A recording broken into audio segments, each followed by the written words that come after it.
A esto hay que agregarle lógicamente un tanque de agua, ¿no? Que es el que va a diluirse para que tú puedas tener la mezcla de lodo, ¿no? Entonces, teniendo este esquema, este es un esquema de circulación directa.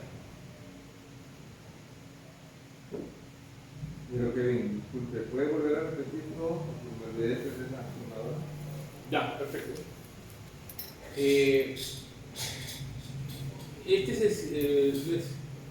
Primero quiero que conozcan más o menos cuál es el sistema de perforación que siempre van a utilizar. Hay otros, lógicamente, circulación inversa, circulación directa, es este. Hay roto percutivo, directo, inverso.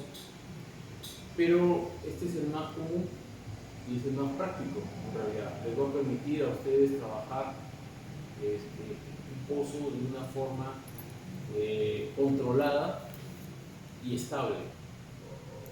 Y eso es lo que vamos a discutir hoy día para que ustedes puedan entender cómo es el proceso. Mantendremos esta imagen, casi todo lo que les voy a exponer, voy a tratar de escribir por allá, pero cuando uno tiene la unidad de rotación gira en el sentido horario todas las barras de perforación hasta llegar a la broca. La broca tiene un diámetro y tiene diferentes tipos de broca. La broca va dependiendo del material que estás manejando. Si es un material sedimentario, vas a manejar una broca tricónica.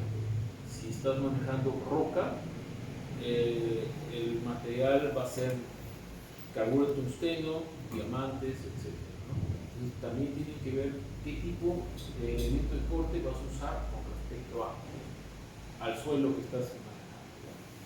Cuando roto, desgarro el material y este material, como yo estoy inyectando lodo por la sarta de tubería, ese material va disgregándose y a través de la presión de la bomba va subiendo a la superficie.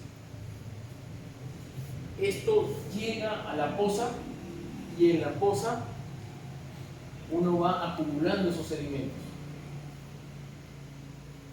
En la parte superior de la poza capto el agua que ya está libre de sedimentos y esto regresa hacia la bomba. Si necesito diluirlo, le echo agua o le mezclo lodo. Una vez que esto mezcla, lo vuelvo a inyectar a la torre y vuelve a bajar. ¿Qué tipo de bomba es? Generalmente son bombas de impulsor abierto. Cuando tú tienes esta bomba, ¿Dónde estás? Dime. Bomba duplex ¿Por dónde dirijo? y rotaria de impulsor abierto.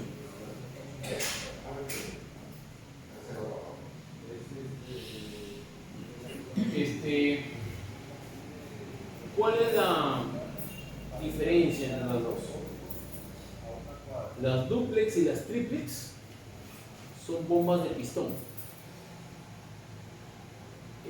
Son las más adecuadas para este tipo de trabajo. Pero tienen un problema. No tienen un límite en su presión. Como son pistones, una vez que entra el lodo, el pistón hidráulico, el pistón lo empuja, ¿no? Si por acá se obstruye la tubería, o sea, si hay una obstrucción con la broca, toda la línea se presuriza y en el punto más débil revienta. Entonces, en las duplex es necesario tener una válvula de alivio que debe estar justo al costado de la bomba para que cuando llegues a un límite de presión haya una válvula que te permita eliminar la presión. En el caso de las rotarias de impulsor abierto no hay ese problema porque son como una licuadora. Cuando llegan al límite máximo de su presión, para. O sea, ya nada más licúa el fluido, pero no impulsa ya, pierdes impulso. Estos son los dos tipos de bombas que se usan en este sistema, ¿no? Cuando ustedes estén en la parte de operaciones de perforación, viendo esto, hay 3 puestos claves. El mecánico, el mecánico, ¿qué tiene que ver?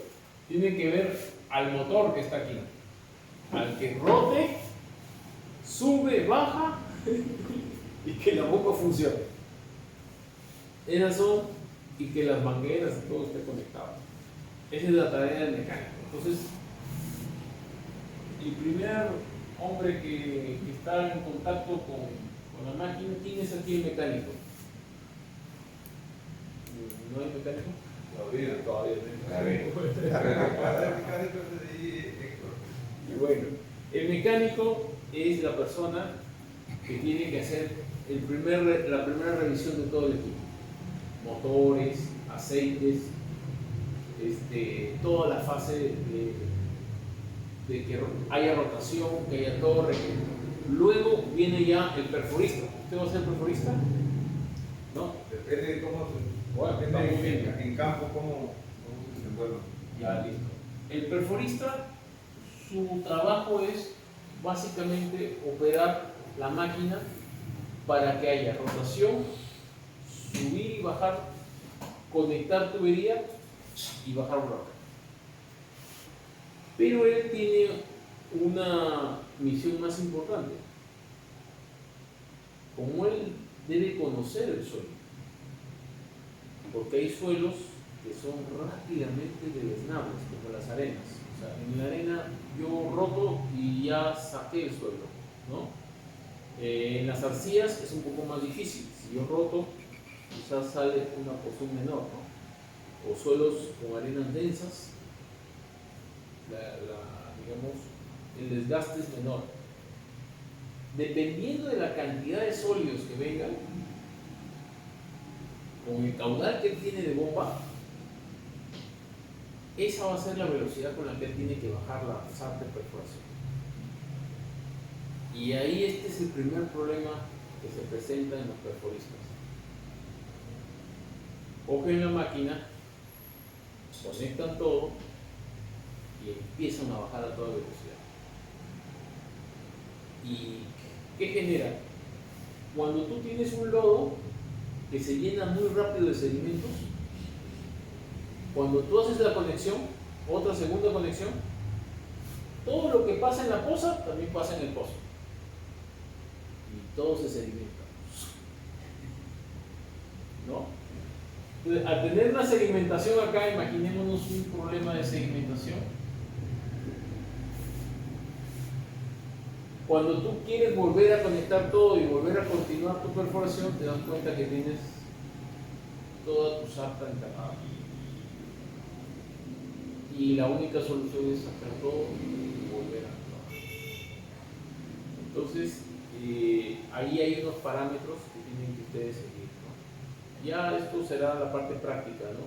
Para que ustedes puedan. Pero no hay una parte teórica para calcular una velocidad de perforación.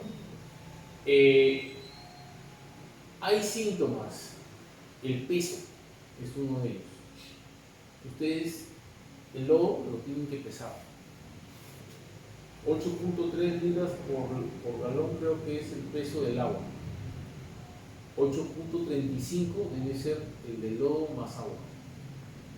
Pasas de 8.35, pasas de un valor, tu lodo pesa tanto que rápidamente decanta. O sea, hay medidas que ustedes tienen que seguir. ¿Y eso se hace en campo? ¿Por qué? Porque la incorporación de lodo, la incorporación de sólidos al lodo, depende de las condiciones naturales del suelo. ¿Me puedo entender? O sea, no hay un ensayo en sí, geotécnico o ingeniería, que previamente te diga cuánto este material se va a incorporar a tu lodo. ¿No? Pero ustedes tienen que darse cuenta. Ponen a una persona aquí a sacar sedimentos con una palana. ustedes tienen que, en todo el material que ustedes sacan de aquí, lo tienen que tener afuera de la poza. O sea, aquí se tiene que acumular una cantidad, un volumen equivalente al que estás perforando. Eso es muy importante. Este volumen que está aquí tiene que ser casi el que está acá.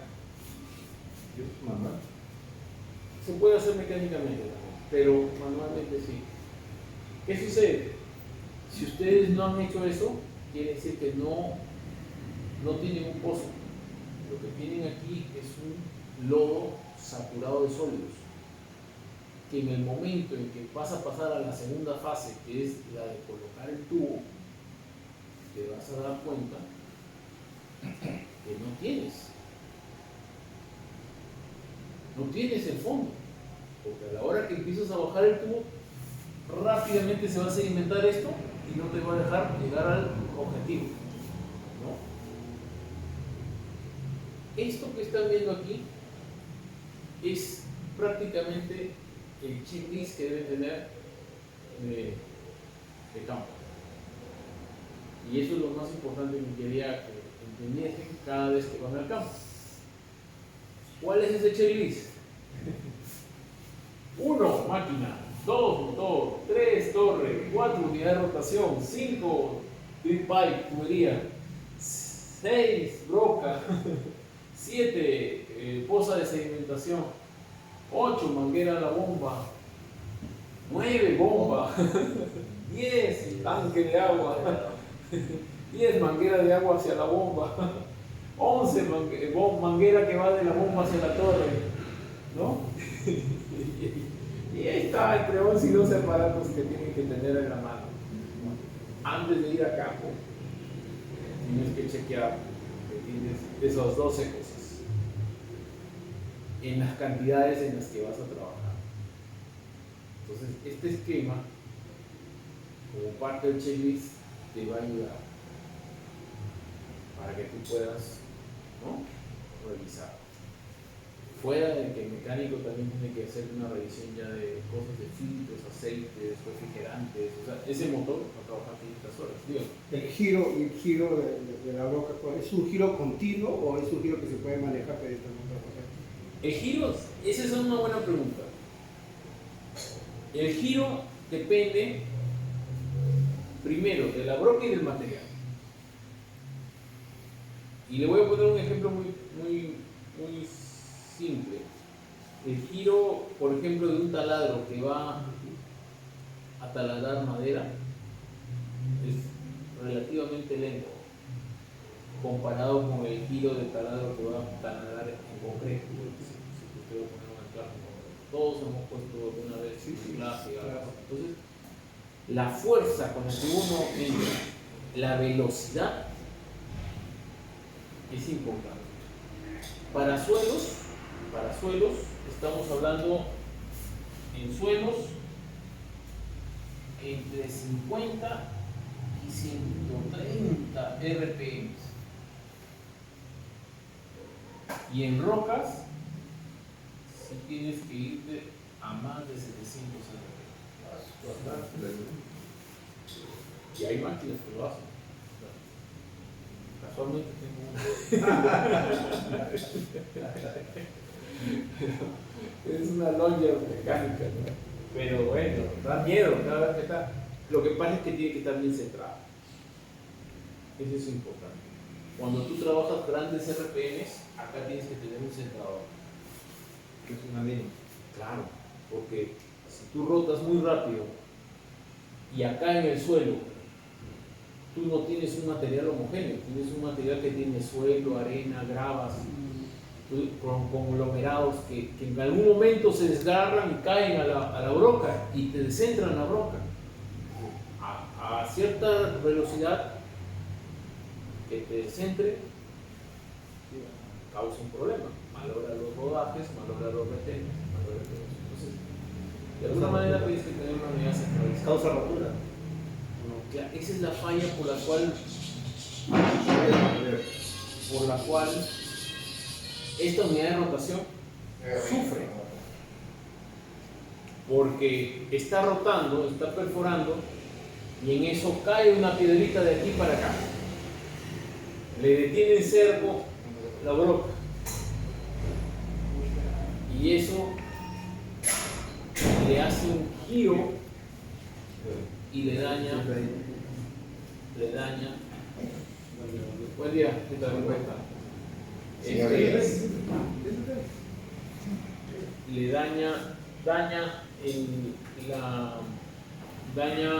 los rodajes de transmisión, los piñones, las cadenas, lo que esté conectado a la unidad de rotación. Generalmente las máquinas ya más grandes, de mayor torque, aquí llevan como una cruceta de camión. No sé si han visto la cruceta, que son dos ejes encontrados, ¿no? Entonces, entre esas crucetas llevan unos geles que son como unas especies de amortiguadores. Transmiten el torque, pero a la hora que hay un plantón en seco, ¡fua! Revientan el gel. Ese es como una especie de fusible. Y este va aquí para proteger la unidad de rotación. Es fácil de implementar, no es nada difícil, pero si la máquina no lo tiene, tienes que tener los repuestos, ¿no? Ahí viene algo que Mr. Félix, a veces hay que hacer un mapeo con el mecánico de los puntos más críticos, como son los rodajes, los retenes. Eso, aunque no lo tienes que tener en stock, porque cuando sales a comprarlos, no tienes tiempo. O sea, solo el tiempo de volverlos a poner ya es un día. Comprarlos es un segundo día. O ubicarlos también, ¿no? Entonces, esto es bueno. Y si no son medidas estándar, también es complicado. Bueno, entonces aquí ya tienen una idea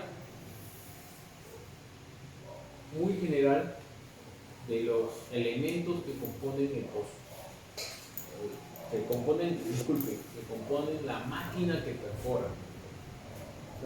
Una pregunta, la broca, el diámetro, ¿es el mismo diámetro del tubo que la baja o es... No necesariamente.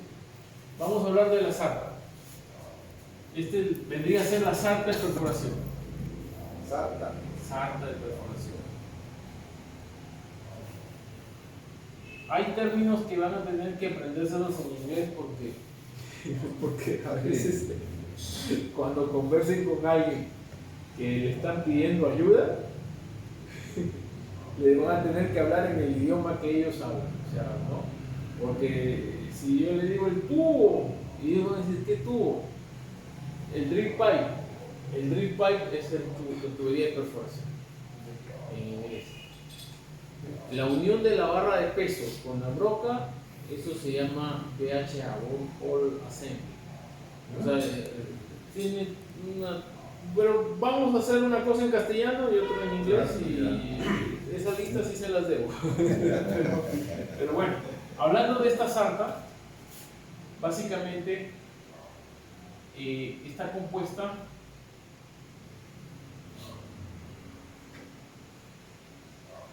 por una roca cónica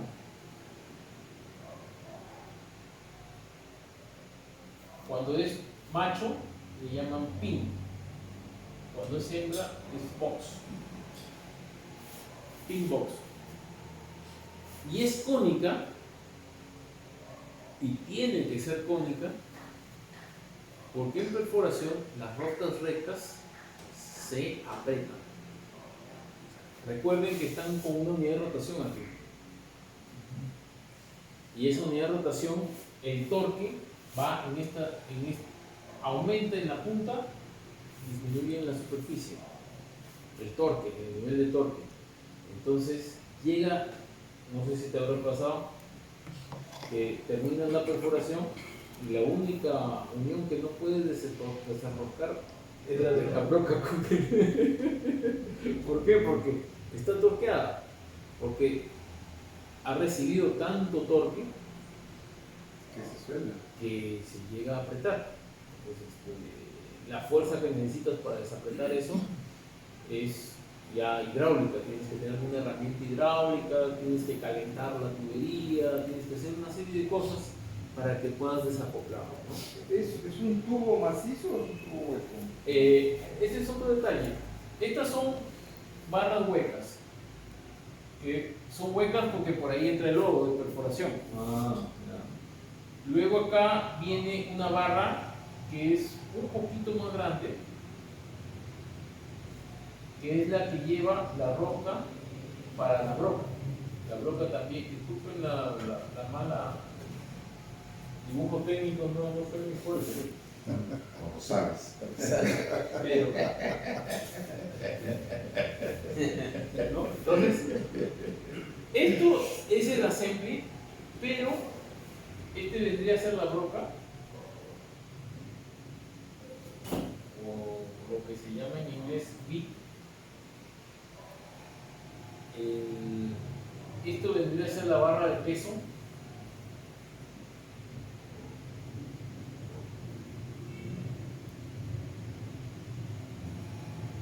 En inglés.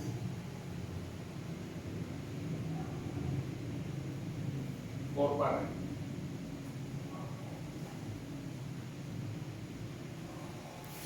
Tiene varios nombres. Uno es por barra, el otro es bit sub. O sea, antes de la broca. A ver, los gringos son más prácticos que uno. ¿Cuál es la finalidad de este assembly? Este peso tiene que ser suficiente para mantener. Cuando uno perfora, lo que está perforando es este punto de sujeción, es el de acá, el de la unidad de rotación. Y para que la broca no haga esto, necesita un peso, un péndulo. Entonces nosotros necesitamos perforar con algo que sujete el taladro. ¿Quién es el taladro? La broca. A mí una vez me hicieron una sugerencia, usted cuando taladra una pared, hace un agujero, un taladro, ¿cómo coge al taladro? ¿Por el cable o por el mango? Lo coges con el mango y lo presionas. Entonces, ¿cuál es la presión que tiene este taladro? Esta barra de peso. Esta barra de peso es el peso que está recibiendo la broca para poder romper el suelo. Y tiene que ser el suficiente para que el avance también sea bueno. Porque si no pesa eso, finalmente lo que tienes, dañas más a la broca, porque como no tiene eficiencia de corte, no tiene sujeción, está en vacío, ¿no? Entonces, tiene dos funciones. Uno, darle peso a la broca para que tú tengas fuerza para penetrar, y la segunda es para que el pozo salga vertical. ¿Eso se controla con niveles, la verticalidad? Hay un ensayo final que tú haces al pozo después de hacer la prueba de bombeo de verticalidad y alineamiento. Ese ensayo de verticalidad y alineamiento tiene como objetivo decir ¿qué tan torcido está el pozo? No, así puede pasar eso. Pasa. Es que va a pasar porque, ¿qué pasa? La broca va buscando, igual que el agua, va buscando el camino más fácil. Entonces, si encuentra una formación, ponte que encuentre una roca aquí. Lo primero que va a pasar es que se va a desviar. No lo va a romper. Lo primero que va a hacer es, cuando esto ya tiene más de 5 metros, 10 metros, este tubo, 10 de metros, ya abajo se comporta como un cable. Ya, aumenta de 10, 15 metros, 20 metros, ya es un cable rígido, pero es un cable. No hay rigidez. O sea, esto no es que yo voy de frente y, ¿no? Tendría que ser un tubo muy rígido para que no aguante, ¿no? Pero generalmente la formación gana. Si yo encuentro una piedra y encuentro esto, lo primero que va a pasar es esto. Y si yo encuentro otra acá, va a pasar otra. La verdad. Sí. Entonces, finalmente, con la prueba de verticalidad y alineamiento, el objetivo del reporte que sale de ahí es decirte, ¿sabes qué? Tu pozo está torcido en 5 grados tanto, 2 grados tanto, y así te dice todo, y al final te dice la factibilidad de qué diámetro puedes bajar, o sea, qué bomba puedes bajar. Si estamos hablando de un pozo de 8 pulgadas y por todas esas curvas que ha hecho, solo puedes bajar una bomba de 4 pulgadas en vertical. Ahora con las bombas verticales eléctricas, la gran ventaja es que les podemos poner una manguera y ya no es necesario ese estudio de verticalidad. La manguera se ajusta a la salida, al tubo, como esté deformado, ¿no? Entonces tú bajas la bomba, pero tienes un problema, porque si tú tienes una curva, en una de estas se puede quedar trancada la bomba. La curva tiene que ser lo suficientemente elongada para que la bomba se pueda acomodar y bajar. Pero en algunos casos se va a quedar atrancada. Así que ese diámetro no está estudiado bien, ¿no? Bueno, Faltaba otra persona. ¿cuál? Faltaba otra, mecánico perfumista. Siempre están buenos los asistentes, ¿no? Vamos a grabarlo por